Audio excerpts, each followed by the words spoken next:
लोकशाहीर डॉक्टर अण्णाभाऊ साठे यांची जयंती आणि लोकमान्य बाळ गंगाधर टिळक यांची पुण्यतिथी या निमित्त आज आयोजित केलेल्या या अभिवादन सभेचे अध्यक्ष सन्माननीय खरात साहेब, या कार्यक्रमाचे मुख्य संयोजक तथा प्रादेशिक व्यवस्थापक सन्माननीय सोनवणे साहेब, त्यांच्या कार्यालयातील सर्व अधिकारी कर्मचारी बांधव, तसेच आज ज्या विद्यार्थ्यांचा सत्कार या ठिकाणी आपण आयोजित केलेला आहे ते सर्व समाजाचं देशाचं भविष्य असलेले लाडके विद्यार्थी बंधू भगिनी आणि त्यांचे पालक, उपस्थित बंधूंनो आणि भगिनींनो, साहित्यरत्न डॉक्टर अण्णाभाऊ साठे यांचा जन्म 1 ऑगस्ट 1920 ला झाला. एका अर्थाने असं म्हटलं जातं की ज्या दिवशी लोकमान्य बाळ गंगाधर टिळक यांचं निधन झालं, म्हणजे स्वातंत्र्य सूर्याचा ज्या दिवशी अस्त झाला त्या दिवशी साहित्य सूर्याचा उगम झाला, जन्म झाला. आणि म्हणून आजच्या दिवशी आपण या दोनही महापुरुषांना विनम्र अभिवादन करत आहोत. लोकमान्य टिळकांनी या देशाच्या स्वातंत्र्य लढ्यामध्ये अत्यंत अनमोल असं योगदान दिलं. इंग्रज सरकारला सळो की पळो करून सोडलं. त्यांनी स्वराज्य हा माझा जन्मसिद्ध हक्क आहे आणि तो मी मिळविणारच असा त्यांच्या केसरी या वर्तमानपत्रातून जनतेला संदेश दिला.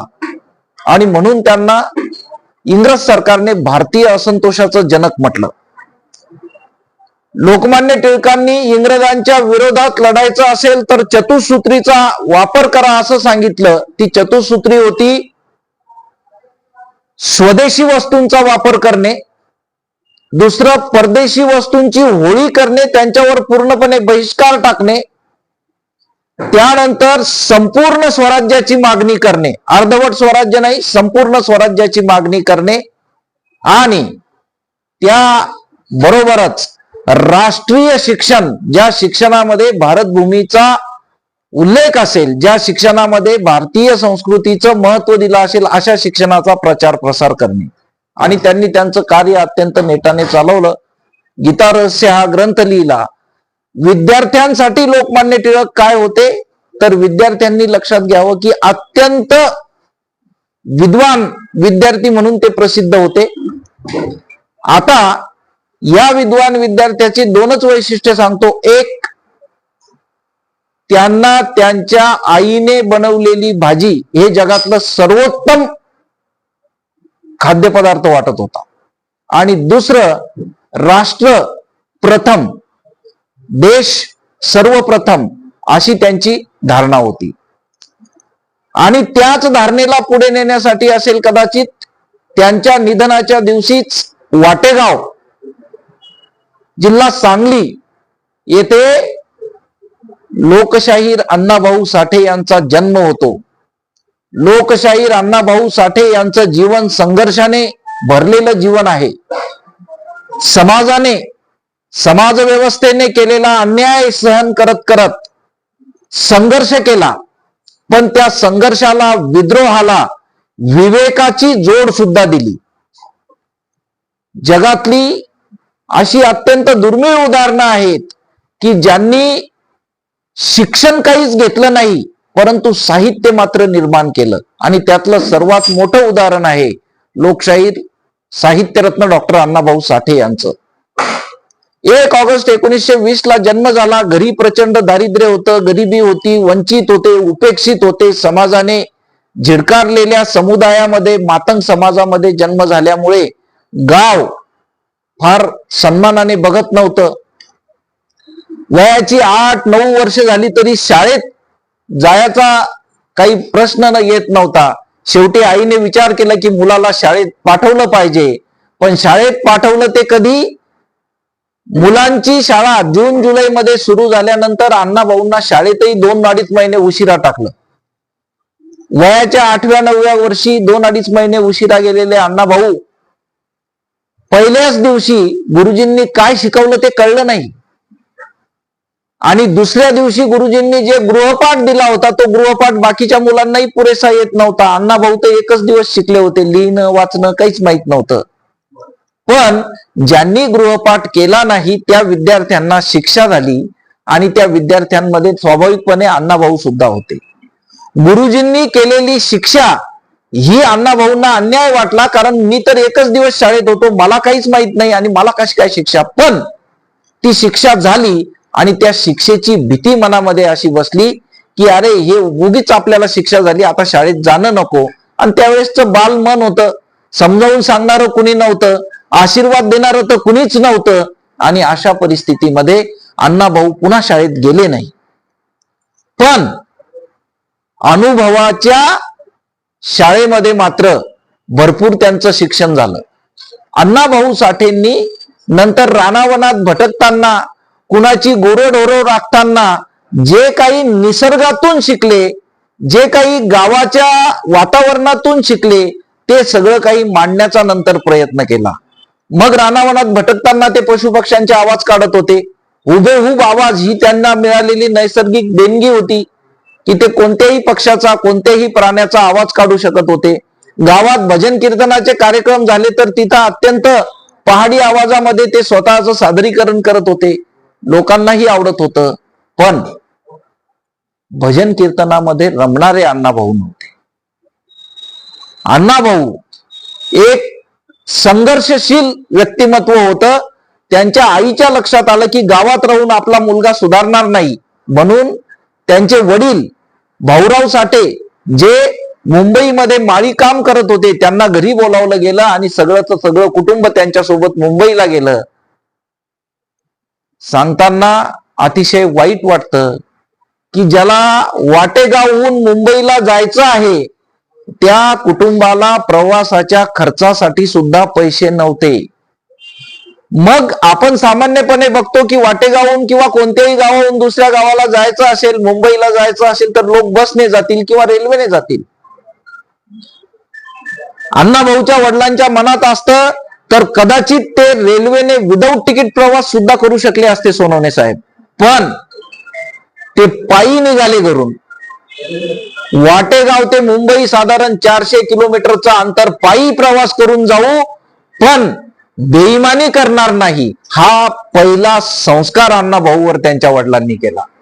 चुकीच्या पद्धतीनं वागणार नाही, विदाऊट तिकीट जाणार नाही, बेईमानी लबाडी करणार नाही, हा घरात मिळालेला. अशिक्षित आई, अशिक्षित बाप हे सुद्धा आपल्यावर कसे संस्कार करू शकतात याचं हे त्यांच्या आयुष्यातलं उदाहरण होतं.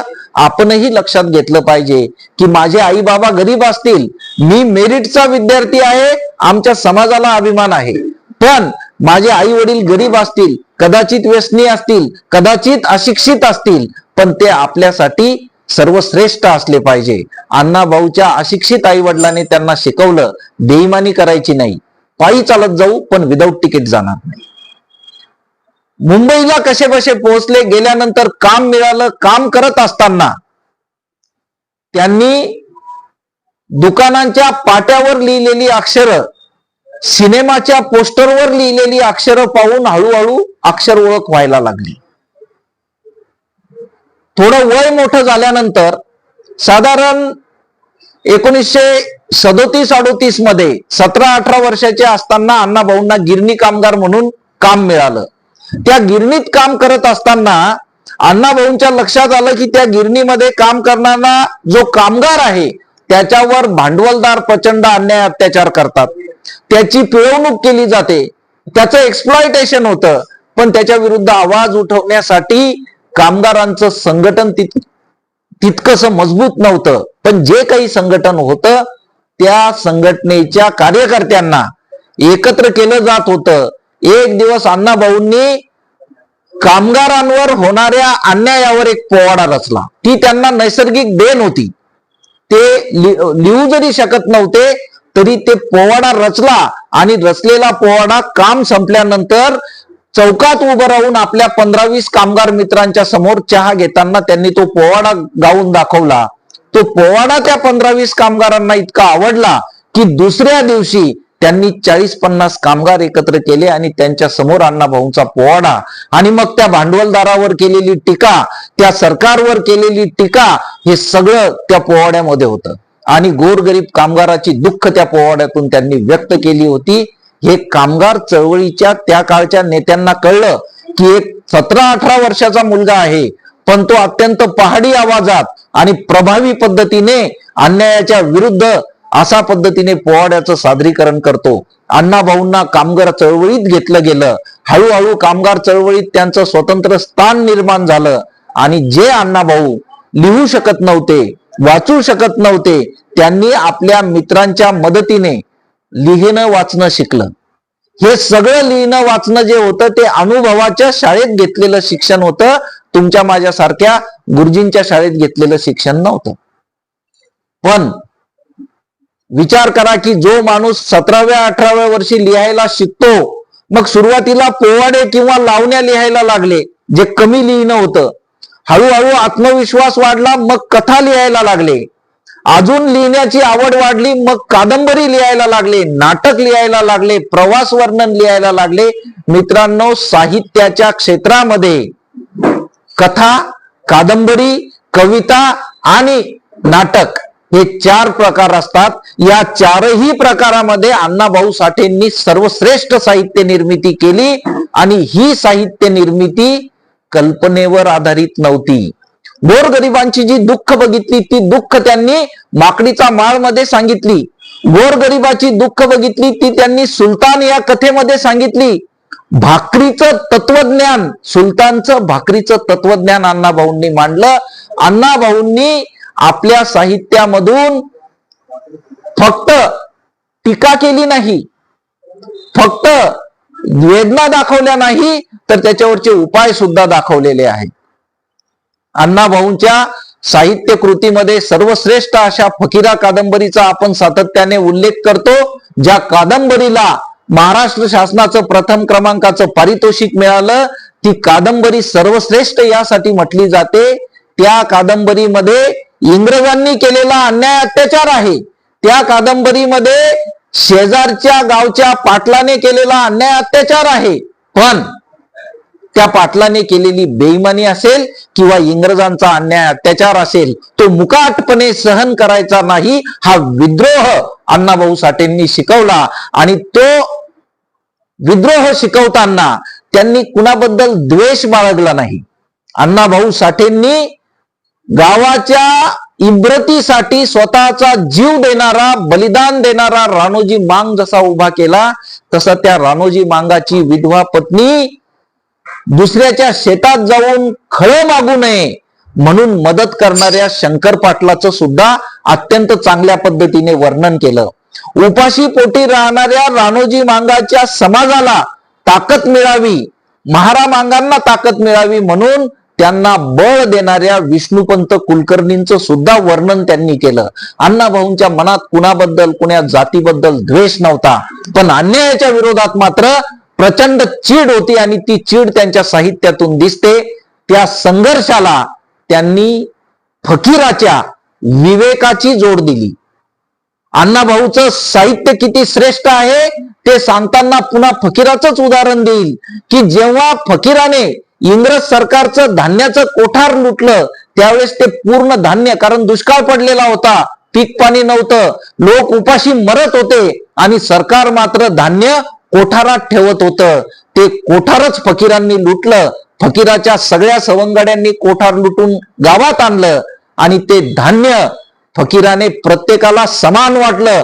महारवाड्यात जितकं धान्य तितकंच धान्य मांगवाड्यात, मांगवाड्यात जितकं धान्य तितकंच धान्य महारवाड्यात, चांबारवाड्यात दिलं. आणि शेवटी जे पसाभर धान्य उरलं ते घेऊन जेव्हा त्यांचा सवंगडी आला, सहकारी आला आणि म्हटला, फकीरा याचं काय करायचं, तर वाक्य ऐका फकीराचं. अण्णाभाऊचा विचार, समतेचा विचार त्या फकीराच्या वाक्यात दडलेला आहे. फकीरा म्हणतो, हे धान्य माझ्या घरात देऊ नकोस, याचा एक एक दाना सारखा वाटून दे, एक दाना भी गैर वाटू नग, असं जे वाक्य आहे ते सांगतं की मला जितकं लागेल ना तितकंच मी घेईल, त्याच्यापेक्षा जास्त नाही, सगळ्यांना समान मिळावं. हाच विचार जेव्हा अण्णाभाऊच्या या फकीरा लहान असताना त्याच्या घरी शंकर पाटलाने बैलगाडी आणली आणि धान्याची पोतं रिचवायला लागले, तेव्हा शंकर पाटलानं पहिलं पोतं टाकलं, दुसरं तिसरं चौथं पोतं टाकलं आणि शंकर पाटलानं 5वं पोतं टाकायला जेव्हा हात वर केले तेव्हा फकीराच्या आजोबाने शंकर पाटलाला सांगितलं की साहेब 5 पोत्यापेक्षा जास्त धान्य देऊ नका, मला याच्यापेक्षा जास्त वर्षभर लागत नाही. म्हणजे मला जितकं लागतं तितकंच घेतलं पाहिजे. हा संस्कार फकीराच्या आजोबाने हा 100-150 वर्षापूर्वी आम्हाला दिला.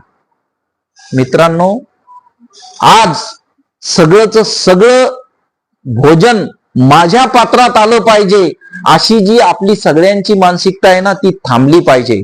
जे माझ्या वाट्याला येतं ते माझं असावं, दुसऱ्याच्या वाट्याचं मी घेणार नाही, हे पण आपण लहान मुलांनी, तरुण मुलांनी शिकलं पाहिजे.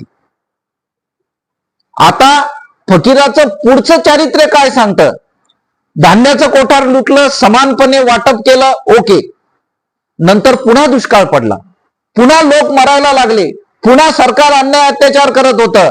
इंग्रज सरकारच्या अन्याय अत्याचाराच्या विरुद्ध फकीरा उभा राहिला आणि त्याने सांगितलं, जाहीर सांगितलं की आता मी इंग्रजांचा खजिना लुटून आणेल आणि लोकांमध्ये वाटून देईल. ही रॉबिन हुडची जी कथा असते ना, त्यापेक्षा 5 पावलं पुढे जाणारी फकीराची सत्य कथा आहे.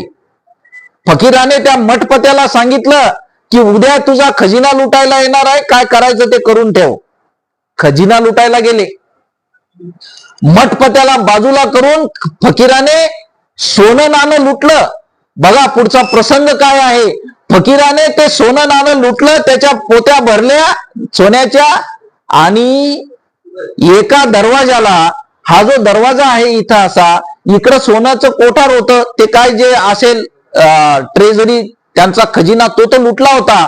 पण तो मठपती या त्याच्या एका दरवाजाला असे 2 हात करून उभा राहिला. आता फकीराला वाटलं की हा जर इथं 2 हात करून उभा आहे तर इथं सगळ्यात मोठा खजिना असेल. फकीराने त्याला बाजूला केलं, त्याला एक लात मारली, खाली पाडला आणि त्या दरवाजाला लात मारून तो दरवाजा तोडला. काय होतं दरवाजाच्या मागे? कोणता खजिना होता त्या खोलीत? त्या खोलीमध्ये त्या मठपत्याची बायको 2 हात जोडून उभी होती. तिच्या अंगावर पूर्ण दागिने होते, ती दागिन्याने मढलेली होती. त्या माऊलीच्या पाठीमाग तिची सून आणि लेक, तरुण सुंदर 2 स्त्रिया होत्या.